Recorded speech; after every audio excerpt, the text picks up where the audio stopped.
Assalamualaikum warahmatullahi wabarakatuh. Waalaikumsalam warahmatullahi wabarakatuh. Baik, yang pertama saya mau berterima kasih kepada adik-adik yang udah mau untuk ikut berpartisipasi dalam penugasan saya pada hari ini. Jadi pada hari ini saya akan memberikan pendalaman tentang materi menyusui. Jadi mengapa saya pilih adik-adik? Karena di sini kan sasarannya pada remaja, karena adik-adik ini sudah memasuki usia remaja. Jadi materi yang akan saya sampaikan ini mungkin bisa menjadi pembelajaran bagi pedoman apabila nanti adik-adik sudah menjadi seorang ibu. Apa sih itu menyusui? Bagaimana tipe menyusui yang benar? Apa itu inisiasi menyusui dini? Apa itu ASI eksklusif? Untuk lebih diketahui lebih dalam. Jadi di sini adik-adik, di sini saya ada 10 pernyataan. Di sini kan pasti adik-adik udah tahu belum sih apa itu ASI eksklusif, apa itu inisiasi menyusui dini, apa itu tentang kolostrum belum kan? Nah, jadi di sini saya beri 10 pernyataan. Dan juga di setiap pernyataan ini nanti kita sama-sama isi itu mitos atau fakta menurut pendapat adik-adik semua. Jadi di sini ada 10. Jadi misalnya yang pertama, ini ada kolostrum atau ASI pertama yang keluar yang berwarna kuning adalah susu basi. Menurut adik-adik itu mitos atau fakta. Nah, jadi nanti setelah kita lalui kuis ini akan saya beri materinya, akan saya beri penjelasannya, penjabarannya itu seperti apa. Oke, baik, kita mulai ya. Yang pertama, bisa kita lihat kolostrum atau ASI pertama yang keluar yang berwarna kuning adalah susu basi. Menurut adik mitos atau fakta? Mitos. Kemudian yang kedua, semua kebutuhan bayi sampai usia 6 bulan terpenuhi hanya oleh ASI saja. Menurut adik-adik mitos atau fakta? Fakta ya. Nah, kemudian yang ketiga, ASI eksklusif itu tidak dapat dilakukan jika ibu bekerja. Mitos ya. Kemudian yang keempat, ASI tidak mengandung ADHA yang sangat penting bagi penumbuhan otak, sedangkan susu formula itu mengandung ADHA. Kira-kira mitos atau fakta? Mitos ya. Kemudian payudara kecil maupun besar sama-sama dapat menghasilkan banyak susu. Apa nih? Fakta ya. Kemudian payudara dengan puting terbenam tidak dapat menyusui. Mitos ya. Kemudian selanjutnya susu formula itu sama baiknya dengan ASI. Mitos ya. Oke.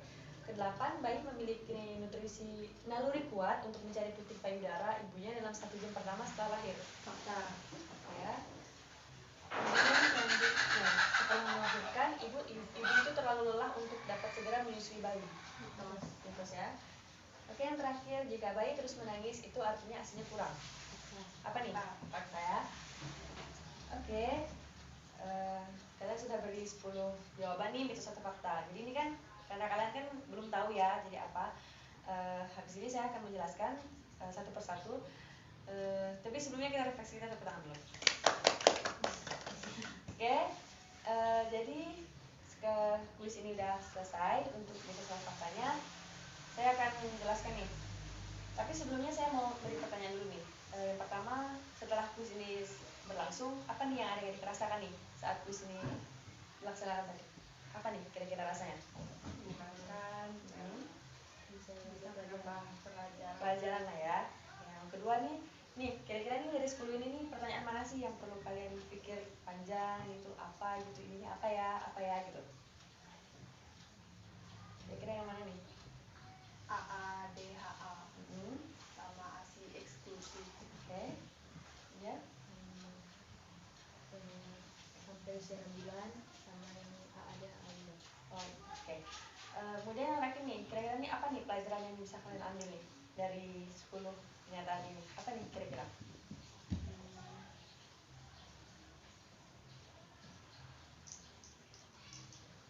Susu formula sama baiknya dengan ASI itu kan tadi jawabnya mitos, berarti kan Ya.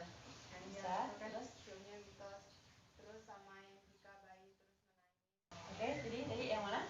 Itu yang ke-10 ya, jika bayi terus menangis. Jika bayi terus menangis berarti ASI-nya kurang. Atau berarti kan kita sebagai ibu berarti harus peka gitu, bayinya nangis kenapa, mungkin ada kekurangan ASI gitu. Oke. Jadi terima kasih nih untuk apa yang kalian sampaikan. Jadi untuk mempersingkat waktu saya langsung langsung saja kita rincikan semua ya. Oke. Jadi yang pertama,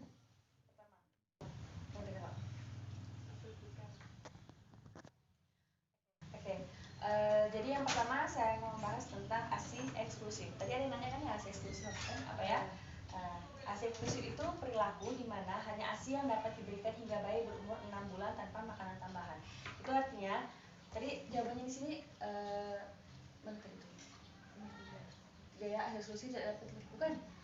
Semua kebutuhan bayi sampai usia 6 bulan terpenuhi hanya oleh ASI saja. Jadi itu jawabannya tuh fakta karena Oke, baik. Jadi ASI eksklusif itu memang hanya diberikan tuh memang dari dia lahir sampai 6 bulan itu memang hanya dari ASI ibunya sendiri. Kalau untuk MPASI itu kan makanan pendamping ASI eksklusif. Itu boleh diberikan tapi setelah 6 bulan sampai dia berusia 2 tahun. Jadi kayak dari dia lahir sampai 6 bulan itu hanya dari ASINya aja gitu kan. Untuk makanan kayak bubur apa gitu itu boleh diberikan tapi nanti setelah lewat dari 6 bulan itu boleh sebagai makanan tambahan ya. Paham ya? Terus selanjutnya sini kolostrum. Tadi kan di sini ada kolostrum ya. Itu cairan kuning yang katanya susu basi. Ini mitos. Karena kolostrum itu air susu kental pertama kali setelah proses melahirkan dan berwarna kekuningan. Jadi ini yang susu basi itu bukan. Karena memang dia itu memang warnanya kekuningan. Itu menandakan asinya itu keluar gitu. Memang warnanya itu kekuningan gitu. Nah, cairan ini tuh diproduksi dari awal kehamilan hingga 2 minggu setelah melahirkan. Adapun manfaatnya sebagai untuk meningkatkan antibodi terhadap serangan penyakit. Jadi tadi itu yang susu basi itu salah ya. Jadi itu yang faktanya memang warnanya kekuningan. Oke, tadi ada nanya yang AADHA ya. Yang AADHA ini sebenarnya tuh ASI itu sudah mengandung AADHA dan itu memang itu yang baiknya karena dia memang dari ASI dari ibunya. Kemudian kalau susu formula itu kan susu formula ibaratnya udah ada kandungan-kandungan tambahannya ya. Jadi yang lebih baik dan cairan yang lebih baik itu hanya pada ASINya. Kalau untuk susu formulanya itu ya hanya kayak sebagai tambahan-tambahannya aja gitu. Jadi yang lebih baik, yang memang baik yang sangat penting itu ada di ASINya. Jadi ASI tidak mengandung ADHA yang sangat penting bagi pertumbuhan otak, sedangkan susu formula mengandung. Kan dia bilang ASI tidak mengandung, berarti dia salah. Berarti dia mitos ya. Faktanya itu penting. Kemudian selanjutnya tentang inisiasi menyusui dini ini tadi ada di nih. Bayi memiliki naluri kuat untuk mencari puting payudara dalam 1 jam pertama setelah lahir. Ini kan jawabannya fakta ya, ini benar. Karena inisiasi menyusui dini adalah usaha aktif bayi untuk menyusu dalam 1 jam pertama kelahiran, baik persalinan normal maupun sesar. Caranya itu bayi diletakkan di perut atau dada ibu setelah lahir, kemudian dibiarkan merangkak mencari payudara dan membiarkan kontak kulit selama 1 jam. Jadi ini benar ya, dia mencari sendiri karena dari lahir, dari pertama di lahir itu anak itu bisa disimpan di perut atau di dada ibunya, kemudian dia mencari sendiri puting ibunya. Jadi itu secara tidak langsung itu tuh pertama kalinya anak dengan ibu tuh kayak kontak fisik gitu, kontak kulit gitu dengan ibunya. Kemudian saya lanjutkan yang ini ya, yang ASI eksklusif tidak dapat dilakukan jika ibu bekerja. Karena di zaman modern sekarang ini kan udah banyak yang canggih ya alat-alatnya untuk mompa ASI gitu kan, walaupun ibunya sibuk tapi ibunya masih bisa nyalurkan nih ASINya nih walaupun hanya dengan pompa gitu kan. Jadi anaknya masih bisa dapat ASI dari ibunya walaupun tidak langsung. Jadi tidak dapat ibu bekerja nih salah ya, karena masih bisa. Kemudian payudara kecil maupun besar sama-sama dapat menghasilkan banyak susu. Ini benar karena besar atau kecilnya payudara itu tidak besar kecilnya payudara itu tuh tidak ada hubungannya dengan banyak tidak ASINya, karena di payudara itu ada namanya kelenjar susu. Jadi banyak kecil ataupun besarnya payudara tuh tidak ada hubungannya gitu dengan banyaknya air susu yang keluar. Karena di situ hubungannya dengan kelenjar susunya aja gitu. Walaupun dia kecil, tapi kalau kelenjar susunya bagus, jadi ASINya tetap lancar.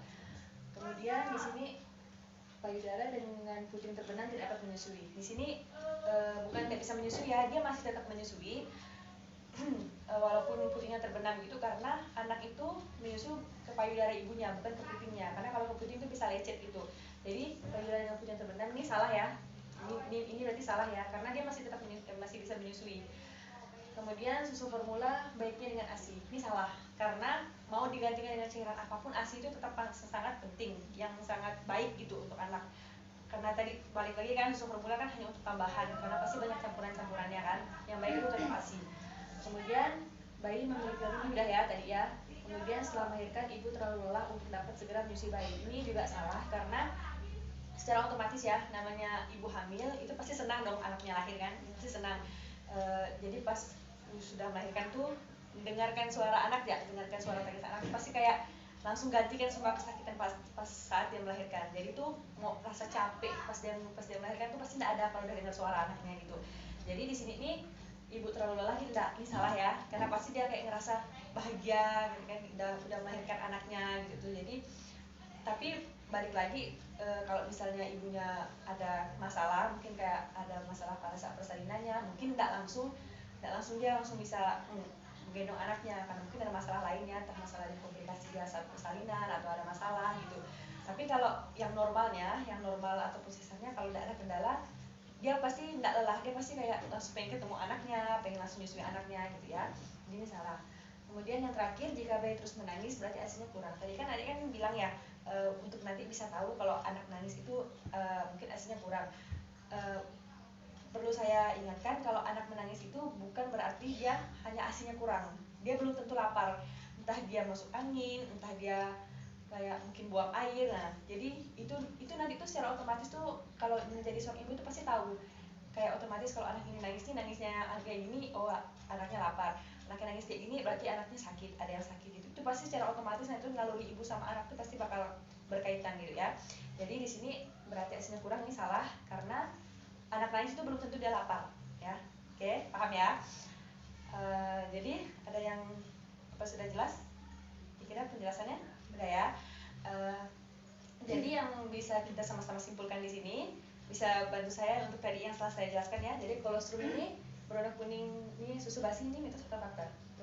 Mitos ya, karena kolostrum itu penting untuk bayi, penting dan memang warnanya kekuningan ya. Kemudian yang kedua, semua kebutuhan bayi sampai usia 6 bulan terpenuhi hanya oleh ASI saja. Itu fakta ya, karena memang hanya ASI saja yang dibutuhkan pada saat 6 bulan pertama. Kemudian ASI eksklusif tidak dapat dilakukan jika ibu bekerja. Mitos ya, karena mau sesibuk apapun ibu tuh ada cara lain untuk dia tetap memberikan ASI-nya.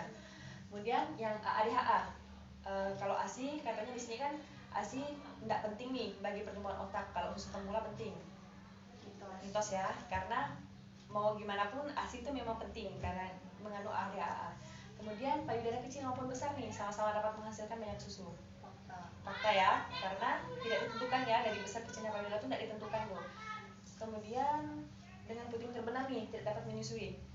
Mitos ya, karena bayi menyusui di payudara ya, bukan di puting. Oke. Kemudian susu formula sama baiknya nih dengan ASI. Mitos ya, karena cairan apapun tuh ASI lebih penting ya. 8. Bayi memiliki naluri lebih kuat nih untuk mencari puting payudara ibu. Ini tadi saya bilang dengan IMD itu inisiasi menyusui dini. Nah, so, kemudian setelah melahirkan ibu terlalu lelah untuk dapat segera menyusui bayi. Mitos ya, karena tadi saya jelaskan kan, mau secapek apapun ibu kalau udah dengar anaknya nangis itu pasti senang gitu. Ya, kemudian yang terakhir, jika bayi terus menangis berarti ASI-nya kurang.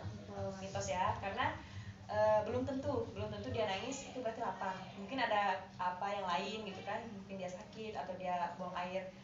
Berarti udah paham ya tentang menyusui ya. Jadi mungkin nanti bisa diterapkan, bisa diingat kalau apa yang sudah saya jelaskan ini, nanti pas adik-adik sudah menjadi seorang ibu bisa paham kalau menyusui ini kayak gimana sih, anak saya nangis nih berarti ngapa sih, terus apa namanya IMD itu kayak gimana sih gitu ya. Oke, mungkin itu yang bisa saya sampaikan, kurang lebihnya saya mohon maaf. Semoga apa yang saya sampaikan pada hari ini sama adik-adik bisa bermanfaat untuk kedepannya, mengingat kalian masih remaja, jadi bisalah menjadi pedoman dan pembekalan untuk kalian nantinya. Jadi terima kasih untuk partisipasinya pada hari ini. Semoga kedepannya adik-adik bisa bermanfaat lah apa yang saya sampaikan. Terima kasih. Wassalamualaikum warahmatullahi wabarakatuh.